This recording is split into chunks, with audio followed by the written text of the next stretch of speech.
University Telugu university పేరును సురవరం ప్రతాప్ రెడ్డి యూనివర్సిటీగా మార్చడం వరకు నిర్ణయం తీసుకున్నందుకు మనస్ఫూర్తిగా వారికి ధన్యవాదాలు తెలియజేస్తా ఉన్నాను. సురవరం ప్రతాప్ రెడ్డి గారి పేరు తెలుగు యూనివర్సిటీకి ఆవిష్కరణ చేసే సందర్భంలో వివాదపూరితమైనటువంటి విమర్శలు ప్రతి విమర్శలు రావటం చాలా బాధాకరంగా ఉంది. పొట్టి శ్రీరాములు గారంటే మనందరికీ గౌరవమే. వారు ముఖ్యమంత్రి గారు మంచి సముచితమైనటువంటి ఒక నిర్ణయాన్ని కూడా ఇప్పుడు చెప్పారు. ఈ రైల్వే సికింద్రాబాద్కి సంబంధించినటువంటి ఏదో ఒక కారిడార్కి వారి పేరు పెడతామని, అలాగే రోసయ్య గారి పేరుతో ప్రతి సంవత్సరం కొన్ని అధికారయుతంగా కార్యక్రమాలు చేస్తామని కూడా చెప్పడం జరిగింది. అంటే ఇక్కడ కులం అనేది పాయింట్ కాదు అధ్యక్ష. సురవరం ప్రతాప్ రెడ్డి గారు తెలంగాణలోనే ప్రథమ వైతాళికుడు అని చెప్పి అందరూ భారతదేశ యావత్తు అంగీకరించినటువంటిది వాస్తవమా కాదా? సురవరం ప్రతాప్ రెడ్డి గారు మొత్తం తెలంగాణ ప్రజల్లోనే ప్రథమ వైతాళికుడు ఆయన. అదేవిధంగా 1930లో మొట్టమొదటిసారిగా ఆంధ్ర మహాసభ ఏర్పాటైంది. దానికి ఆయన ప్రథమ అధ్యక్షుడు. అది ఎందుకు ఏర్పాటైందంటే ఆ రోజుల్లో మనందరికీ తెలుసు, తెలుగు మాట్లాడే అవకాశం ఉండేది కాదు. ఆంధ్ర మహాసభ ప్రారంభమే తెలుగు భాష మాట్లాడే హక్కు కోసం, దాంతోపాటు వెట్టి చాకరీ రద్దు కొరకు, దాని తర్వాత ఇంకా అనేక అంశాలు జోడీ అయ్యాయి. ఆ ఆంధ్ర మహాసభే అంతిమంగా ఆనాడు హైదరాబాదు రాష్ట్రం సాధించుకోవడానికి, అంటే కేంద్రం ఆనాడు భారతదేశంలో విలీనం కావటానికి చేసినటువంటి పోరాటానికి అంకురార్పణ చేసినటువంటి ఆంధ్ర మహాసభ ప్రథమ మహాసభకు సురవరం ప్రతాప్ రెడ్డి గారు అధ్యక్షత వహించారు. అంటే అక్కడి నుంచి మొదలయ్యి ఆనాడు భారతదేశంలో విలీనమైంది. ఆ మధ్యకాలంలో తెలంగాణ సాయుధ పోరాట చరిత్రే ఇవాళ తెలంగాణని నడిపిస్తూ ఉంది. ఆ తెలంగాణ సాయుధ పోరాటానికి బీజాలు వేసింది కూడా ఆ ఆంధ్ర మహాసభ అధ్యక్ష రావినారాయణ రెడ్డి గారు కానీ, బద్దం ఎల్లారెడ్డి గారు కానీ, మొగ్దుం మొహిద్దీన్ గారు కానీ. అక్కడ భాష లేదు, మతం లేదు, అందరూ కలిసి. ఇప్పుడు వేరే ఐలమ్మ గారి పేరు పెట్టారు, ఆమె కమ్యూనిస్ట్ బిడ్డే. అదేవిధంగా దొడ్డి కొమరయ్య కమ్యూనిస్ట్ బిడ్డ. అసలు ఈ తెలంగాణ విముక్తిలో, ఆనాడు విముక్తిలో ఎక్కువ అందరూ కూడా అంగీకరిస్తారు ఇక్కడ కూర్చున్న వాళ్ళు. ఎక్కువ త్యాగాలు చేసిన వాళ్ళు, దాదాపు 5,000 మంది ప్రాణాలు కోల్పోయింది ఎవరయ్యా అంటే, దాదాపు 5,000 మందిలో 99% కమ్యూనిస్టులే ఉన్నారు అధ్యక్ష.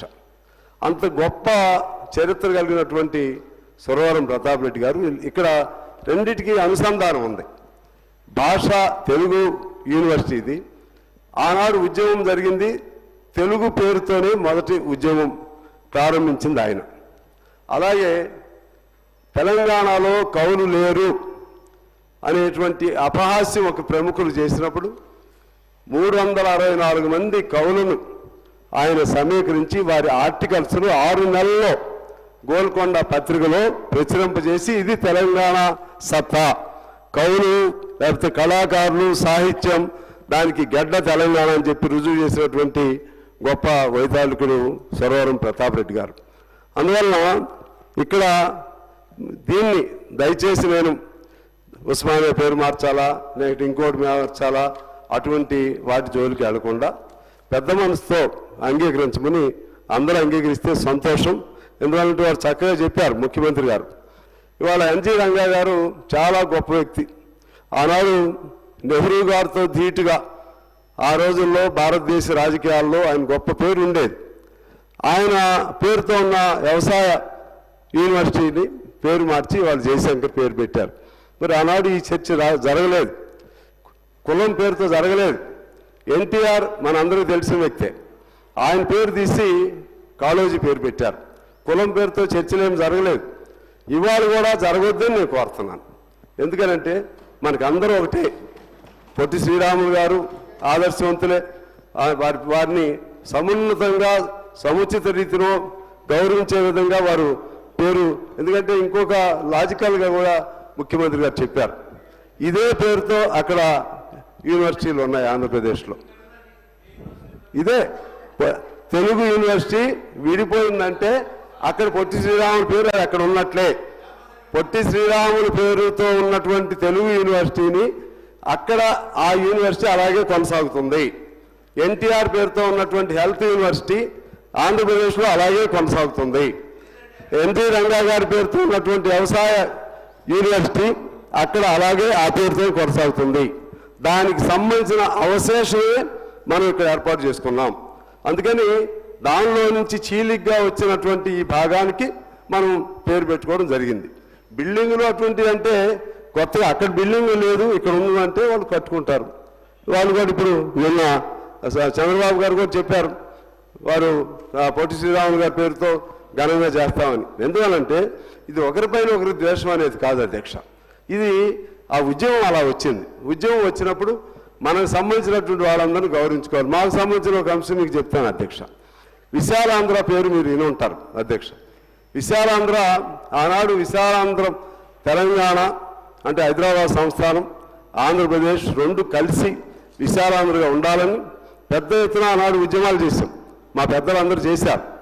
ఆ ఉద్యమాల నేపథ్యంలోనే విశాలాంధ్ర పెద్ద మనుషుల ఒప్పందం ఇవన్నీ కూడా జరిగినాయి. విశాలాంధ్ర ఏర్పాటు అవడం జరిగింది.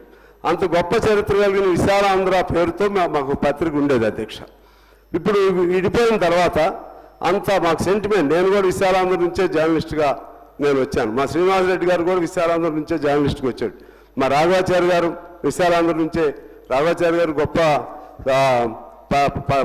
పత్రికా సంపాదకులు, భారతదేశం గర్వించదగ్గ సంపాదకుల్లో గొప్ప వ్యక్తి.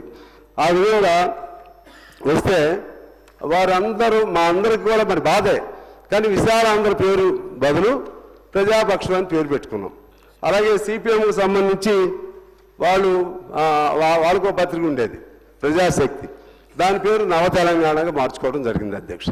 అందువలన ఇక్కడ మాకు ఇష్టం ఉన్నవి కూడా ఇక్కడున్న భౌతిక పరిస్థితుల వలన భౌగోళిక పరిస్థితుల వలన తప్పనిసరిగా మార్చుకోవడం జరుగుతుంది తప్పితే ఒకరిపైన ఒకరి ద్వేషం అనేది లేదు. వారు చక్కగా చాలా చక్కగా వివరించి చెప్పారు, చాలా చక్కగా. ఆయన ఇప్పుడు అందులో రెడ్లు ఏంటి, లేకపోతే ఇప్పుడు మరి రంగా ఏ కులం, ఎన్టీఆర్ ఏ కులం, మరి జయశంకర్ ఏ కులం, లేకపోతే కొండా లక్ష్మణ బాపూజీ ఏ కులం, ఇవన్నీ మనం ఆలోచన చేయవలసినటువంటి అవసరం ఉంది అధ్యక్ష. అదేవిధంగా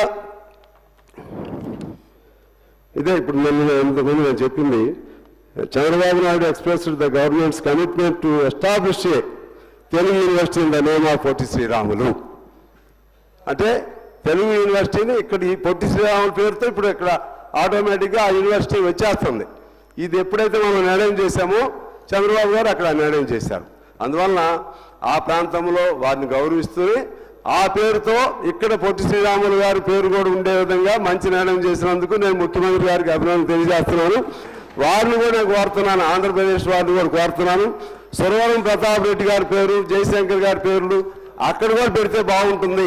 ఆంధ్రప్రదేశ్లో ఇప్పుడు మనం పెడుతున్నాం ఇక్కడ, ఆ విధంగా పెడితే బాగుంటుందని నేను కోరుతూ, ఇక ఉస్మానియానా లేకపోతే అటుంటారి దయచేసి వాటి జోలికి మనం వెళ్ళొద్దు. ఎందుకంటే మన రాజ్యాంగం ఇవాళ అన్ని మతాలు కులాలను అంగీకరిస్తూ ఉంది కాబట్టి దాని జోలికి వెళ్లకుండా మనం ఇక ఈ ఉన్న వారు చేసిన ప్రతిపాదన బిల్లు రూపంలో ఇవాళ ప్రవేశపెట్టారు. అందరం పెద్ద మనసుతో ఈ బిల్లుకు ఆమోదం తెలియజేస్తే దీనికి ఆయనకి మన ప్రథమ వైతాళికుడికి సమున్నతమైనటువంటి గౌరవాన్ని అందించినట్లుగా, ఆయన చనిపోయిన అనేక సంవత్సరాల తర్వాత ఆయన గుర్తు చేసుకున్నట్లుగా, ఆ విధంగా ఆయన పట్ల మనకున్నటువంటి ఆరాధ్య భావాన్ని తెలియజేసినట్లుగా తెలంగాణ ప్రజలు వారిని చిరస్థాయిగా గుండెల్లో దాచుకున్నట్లుగా అర్థమవుతుందని తెలియజేస్తూ అందరికీ నేను చేతులెత్తి నమస్కారం చేస్తున్నాను. దీన్ని ఫర్దర్గా డిస్ప్యూట్ కానివ్వకుండా ఆమోదించవలసిందిగా నేను కోరుతా ఉన్నాను.